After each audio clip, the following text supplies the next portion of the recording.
আমার প্রিয়জনেরা, প্রভু যীশু খ্রিস্টের নামে আপনাদের শুভেচ্ছা জানাই। আপনারা কেমন আছেন? ভালো আছেন তো? আজ সকালে কি ঈশ্বরের বাক্য পড়েছেন? প্রার্থনায় কি প্রভুর সঙ্গে কথা বলেছেন? প্রভুকে আপনার সঙ্গে কোনো বিষয়ে কথা বলেছেন? আমাদের জীবনে এই অভ্যাসটা অবশ্যই গড়ে তুলতে হবে। আমরা যদি ধৈর্য ধরে প্রভুর পায়ের কাছে বসে তার সঙ্গে একান্তে কথা বলি, তাহলে তিনিও আমাদের সঙ্গে কথা বলবেন। আপনি যদি কিছুক্ষণ শান্তভাবে তাঁর উপস্থিতিতে অপেক্ষা করেন, তাহলে আপনার হৃদয়ের মধ্যে আপনি অনুভব করতে পারবেন প্রভু আপনার সঙ্গে কথা বলছেন। ঠিক তেমনই আপনি যখন ঈশ্বরের বাক্য পড়বেন, তখন শাস্ত্রের মাধ্যমে প্রভু আপনার সঙ্গে কথা বলছেন, এটাও আপনি অনুভব করতে পারবেন। আমি কি প্রতিদিন আপনাদের সঙ্গে একটি করে পদ ভাগ করি না? আমি নিজের কোনো কথা বলি না, আমি ঈশ্বরের বাক্য থেকে আপনাদেরকে বলি। আমি যেখানেই যাই, অনেক মানুষ আমাকে বলে, এই বাক্যটা শুনে আমার মনে হলো এটি যেন শুধুমাত্র আমার জন্যই বলা হয়েছে। এমনকি অখ্রিস্টানরাও আনন্দের সঙ্গে বলে, আমার পরিস্থিতির জন্যই যেন প্রভু আমার সঙ্গে কথা বললেন। আপনি জানেন কেন? কারণ শাস্ত্রই ঈশ্বরের বাক্য।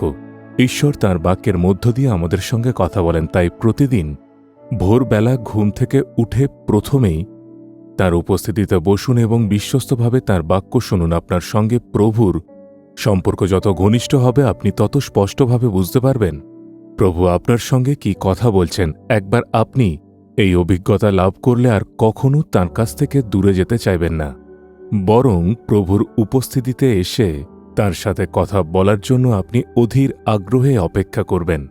প্রতিদিনের মতো প্রভু আজও আপনার জন্য একটি সুন্দর বাক্য রেখেছেন।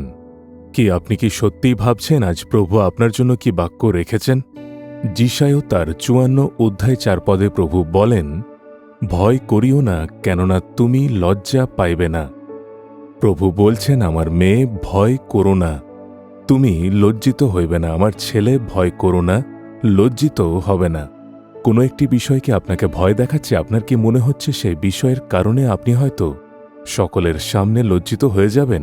কোনো পরিস্থিতি হয়তো আপনাকে এতটাই কষ্ট দিচ্ছে এবং ভয় দেখাচ্ছে যে আপনার মনে হচ্ছে আমি হয়তো লজ্জায় পড়ে যাব। তাই নয় কি? কিন্তু প্রভু বলছেন, আমি তোমাকে লজ্জিত হতে দেব না, ভয় করো না। আর একবার একটি মেয়ে ছিল, সে পড়াশোনা শেষ করেছিল, চাকরির জন্য প্রস্তুতি নিচ্ছিল। আপনারা কি জানেন, জানুয়ারি মাসে বছরের জন্য প্রভুর কাছ থেকে প্রতিশ্রুতির বাক্য দেওয়া হয়। সেই মেয়েটিকেও প্রভু এমন একটি প্রতিশ্রুতির বাক্য দিয়েছিলেন যা তার পরিস্থিতির সঙ্গে একেবারে মিলে যায়। সে সেই প্রতিশ্রুতিকে শক্ত করে ধরে রাখল এবং ঈশ্বরের প্রশংসা করতে লাগল এবং প্রার্থনা করতে লাগল। সে সাক্ষ্য দিয়ে বলতো, প্রভু আমাকে স্থায়ী চাকরি দেবেন, এই প্রতিশ্রুতি তিনি দিয়েছেন। এভাবে মাসের পর মাস অপেক্ষা করতে লাগল। এদিকে 11 মাস কেটে গেল, তারপর দ্বাদশ মাস এলো এবং তার শেষ সপ্তাহ এলো। নতুন বছর শুরু হতে আর মাত্র 3-4 দিন বাকি। তখন সেই মেয়েটি আমার সঙ্গে কথা বলল, কাকু, আমি আপনাকে একটি প্রশ্ন করতে চাই। আমি বললাম, কি হয়েছে? সে বলল, আমি এমন একটা পরিস্থিতির মধ্যে পড়তে চলেছি যেখানে আমাকে লজ্জায় পড়তে হবে। আমি বললাম, কেন তুমি এমন কথা বলছো? সে বলল, প্রভু আমাকে যে প্রতিশ্রুতি দিয়েছিলেন সেটিকে আমি নিজের করে নিয়েছিলাম। আমি প্রার্থনা করেছি, বারবার বলেছি, প্রভু প্রতিশ্রুতি দিয়েছেন, তাই তা অবশ্যই পূর্ণ হবে। তিনি আমাকে ভালো চাকরি দেবেন, আমি আশীর্বাদ পাব। যিশু আমাকে একটি ভালো জীবন দেবেন। এই কথাগুলো আমি সবাইকে বলেছি, কিন্তু এখন তো বছর প্রায় শেষ হয়ে যাচ্ছে, অথচ প্রভু যা প্রতিশ্রুতি দিয়েছিলেন তা এখনো পূর্ণ হয়নি। আমি তাকে জিজ্ঞাসা করলাম, প্রভু কি বলেছিলেন যে তিনি এই বছরের মধ্যেই তা করবেন? সে বলল, হ্যাঁ, তিনি আমাকে প্রতিশ্রুতি দিয়েছেন এই বছরের মধ্যেই আমাকে চাকরি দেবেন। এটা কোনো সাধারণ প্রতিশ্রুতি নয়, এই বছরের মধ্যেই প্রভু আমাকে বিশেষভাবে এই প্রতিশ্রুতি দেন। কিন্তু এখনও কিছুই ঘটেনি। সবাই এখন আমাকে প্রশ্ন করতে শুরু করেছে। আমি লজ্জায় পড়তে চলেছি। তখন আমি বললাম, না মা, এই বছর শেষ হতে আর কতদিন বাকি? সে বলল, আর 3 দিন।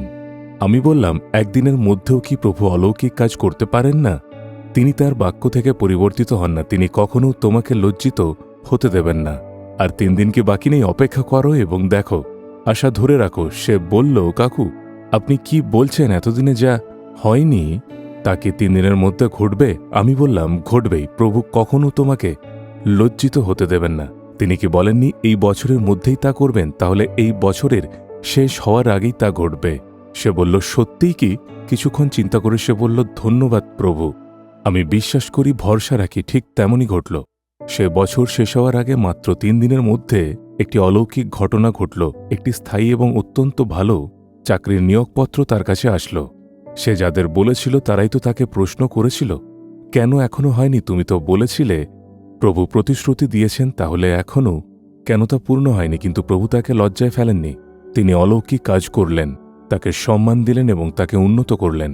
সেই একই প্রভু আজ আপনাকে বলছেন, সন্তানেরা, আমি তোমাকে লজ্জায় পড়তে দেব না। তোমরা তোমাদের আশা হারিও না, বিশ্বাস হারিও না, দৃঢ়ভাবে দাঁড়িয়ে থাকো। প্রভু বলছেন, আমি কিভাবে সন্তানদের লজ্জায় পড়তে দেব? তিনি ক্রুশের উপর কত দুঃখ, কষ্ট, লজ্জা সহ্য করেছিলেন। কেন? যাতে আমরা লজ্জায় না পড়ি এবং অপমানিত না হই। তিনি আপনাকে কখনো পরিত্যাগ করবেন না। তাই আজ তাকে বলুন, প্রভু, আমি লজ্জায় পড়ব না। আমি বিশ্বাস করি তুমি কখনো আমাকে লজ্জায় পড়তে দেবে না। তুমি আমাকে উচ্চীকৃত করবে এবং উন্নত করবে, এবং আজই আমি অলৌকিক ঘটনা দেখব। হে পিতা, আমি তোমার সন্তান হয়ে আজ তোমার সামনে এসেছি।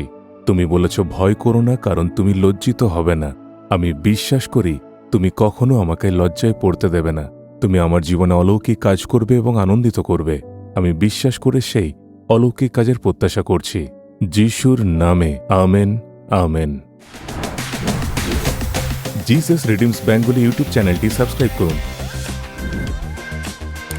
বেল আইকনটি ক্লিক করুন আমাদের প্রতিদিনের নতুন প্রোগ্রাম সম্পর্কে আপডেট পেতে।